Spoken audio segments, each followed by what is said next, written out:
नमस्कार, मैं सुप्रिया और आप देख रहे हैं 4 PM कर्नाटक सेक्स स्कैंडल में आरोपी जनता दल सेक्युलर के नेता और हासन सीट से सांसद प्रज्वल रेवन्ना लोकसभा चुनाव में 42,649 वोटों से चुनाव हार गए। वहीं इस सीट पर कांग्रेस के श्रेयस एम पटेल विजयी हुए हैं। बता दें कि प्रज्वल रेवन्ना सेक्स स्कैंडल मामले में गिरफ्तार हो चुके हैं। उनको 6,30,339 वोट मिले, जबकि श्रेयस पटेल को 6,72,988 वोट मिले। बता दें कि महिलाओं के साथ शोषण करने के आरोपी रेवन्ना को जनता ने अच्छा सबक दिया है। सबसे बड़ी बात यह है कि हासन सीट पर दूसरे फेज में चुनाव हो जाने के बाद सेक्स स्कैंडल का मामला सामने आया।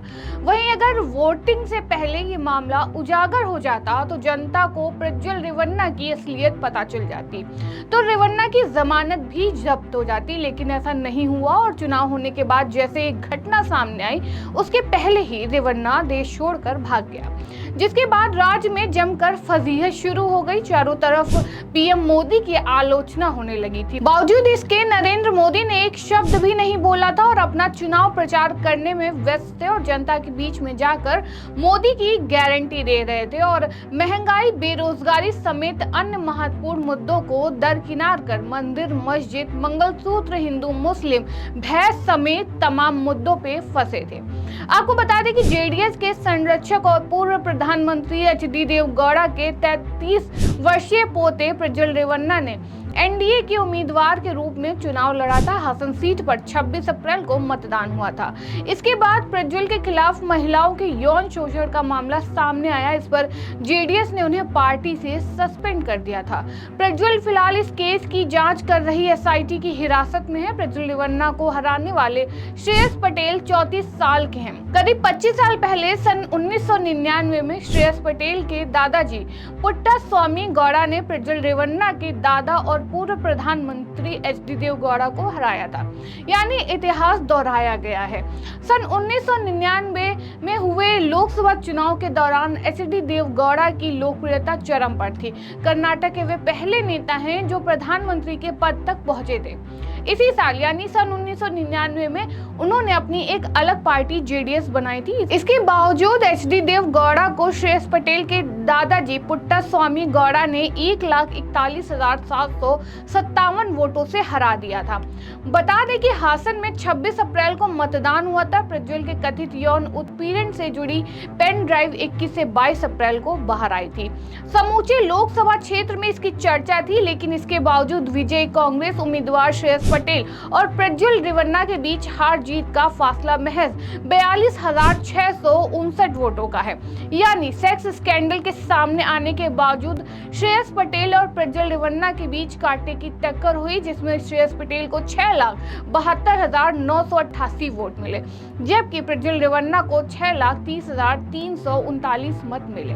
बता दें कि दोनों ही उम्मीदवारों की महिला और पुरुष दोनों के वोट मिले। इससे यह साफ है कि सेक्स स्कैंडल का इस चुनाव पर कोई असर नहीं पड़ा। इसकी एक वजह यह हो सकती है कि प्रज्वल रेवन्ना के दादा एचडी देवगौड़ा को वो कालिगा अपना हीरो मानते हैं।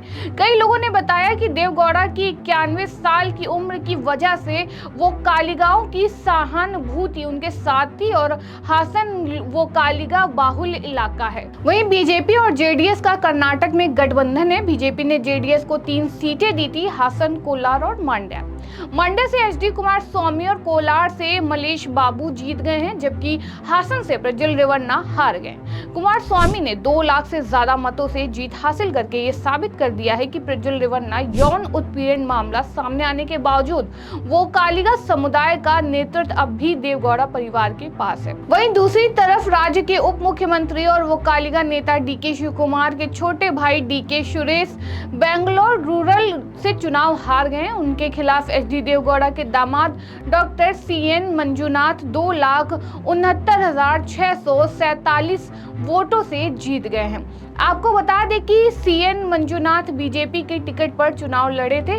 आपको बता दें कि कर्नाटक में महिलाओं के साथ शोषण करने वाले पूर्व प्रधानमंत्री एचडी देवगौड़ा के पोते प्रज्वल रेवन्ना इस समय एसआईटी की कस्टडी में हैं और आरोपी प्रज्वल रेवन्ना से पूछताछ कर रही है और उनकी मां फरहान। बता दें कि आरोपी रेवन्ना हासन सीट से चुनाव लड़ रहे थे और बुरी तरह से चुनाव हार गए हैं। बता दें कि प्रज्वल रेवन्ना के लिए खुद नरेंद्र मोदी ने चुनाव प्रचार किया था, प्रज्वल रेवन्ना के लिए वोट मांगे थे। महिला सुरक्षा की बात करने वाले पीएम मोदी की पूरी पोल खुल गई है और मोदी को इस लोकसभा चुनाव में जनता ने करारा जवाब भी दिया है और बीजेपी बहुमत के आंकड़ों को भी नहीं छू सकी है, मात्र 240 सीटों पर सिमट गई और मोदी की गारंटी इस लोकसभा चुनाव में जनता को रास नहीं आई और जनता ने मोदी को तगड़ा झटका दिया है। आपको बता दें कि जो अपने परिवार से महिलाओं की सुरक्षा की गारंटी नहीं दे सका, वो देश की महिलाओं को सुरक्षा कैसे देगा। वहीं मोदी की सभी चाल को जनता पूरी तरह से समझ चुकी है, जिसका पूरा असर इस लोकसभा चुनाव में देखने को मिला है। आपको बता दें कि हासन लोकसभा सीट से कभी कांग्रेस पार्टी का गढ़ हुआ करती थी, बाद में ये देवगौड़ा परिवार का गढ़ बन गया था। वहीं 1999 के लोकसभा चुनाव को छोड़कर 1991 से लेकर 2019 तक इस सीट पर देवगौड़ा और उनके परिवार के लोग जीत दर्ज करते रहे। बता दें कि अकेले देवगौड़ा को इस लोकसभा सीट पर 5 बार जीत मिल चुकी है। वो 2 बार जनता दल जबकि 3 बार जेडीएस के टिकट से चुनाव जीतने में कामयाब हुए थे। प्रज्वल रेवन्ना के खिलाफ उनके घर में काम करने वाली महिला ने यौन उत्पीड़न की शिकायत की थी। 26 अप्रैल को हासन सीट पर वोटिंग हुई। इस दिन बेंगलोर में कई जगहों पार्कों में कई पेन ड्राइव पड़ी मिली। दावा किया गया कि पेन ड्राइव में 3000 से 5000 वीडियो हैं जिनमें प्रज्वल रेवन्ना को महिलाओं के साथ यौन उत्पीड़न करते देखा गया। वीडियो में महिलाओं को प्रज्वल रेवन्ना से इज्जत बख्श देने की भीख मांगते देखा जा सकता है। 27 अप्रैल की सुबह प्रज्वल ने खुद को निर्दोष बताते हुए वीडियो और आरोप को खारिज किया। 27 मई को ही वो जर्मनी के लिए रवाना हो गए। वहीं मामला बढ़ने पर सिद्धारमैया की सरकार ने एसआईटी जांच का आदेश दिया और टीम बनाई। प्रज्वल के खिलाफ रेप, छेड़छाड़, ब्लैकमेलिंग और धमकी देने के आरोपों समेत 3 एफआईआर दर्ज की गई। एसआईटी ने जांच में खुलासा किया कि प्रज्वल ने 50 से ज्यादा महिलाओं का सेक्सुअल हैरेसमेंट किया था। इनमें 22 साल से 61 साल तक की महिलाएं हैं। एसआईटी ने प्रज्वल को भारत लौटने के लिए कई नोटिस भेजे लेकिन एक का भी जवाब नहीं मिला। इसके बाद एसआईटी की अपील पर सीबीआई ने उनके खिलाफ लुकआउट नोटिस जारी कर दिया। यहां तक कि पूर्व पीएम एचडी देवगौड़ा ने भी अपने पोते से भारत लौटने की अपील की। आपको बता दें कि कर्नाटक में सेक्स स्कैंडल के आरोपी प्रज्वल रेवन्ना ने 27 मई को वीडियो जारी करके कहा कि मैं 31 मई को एसआईटी के सामने पेश हो जाऊंगा। मेरे खिलाफ लगे सभी आरोप झूठे हैं। मुझे अदालत पर भरोसा है और विश्वास है कि मैं अदालत के जरिए झूठे मामलों से बाहर आऊंगा। 31 मई की देर रात बेंगलोर के कैंपेगौड़ा एयरपोर्ट पर फ्लाइट लैंड होने के बाद एसआईटी ने उन्हें कस्टडी में लिया था। तब से आज तक प्रज्वल रेवन्ना एसआईटी की कस्टडी में है और पूछताछ चल रही है। वहीं अब देखना ये होगा कि आरोपी को महिलाओं के साथ किए गए शोषण में कितनी सजा मिलती है, ये आने वाला वक्त तय करेगा। फिलहाल इस खबर में इतना ही। ऐसी तमाम राजनीतिक खबरों के लिए बने रहिए और देखते रहिए 4PM कर्नाटक। धन्यवाद।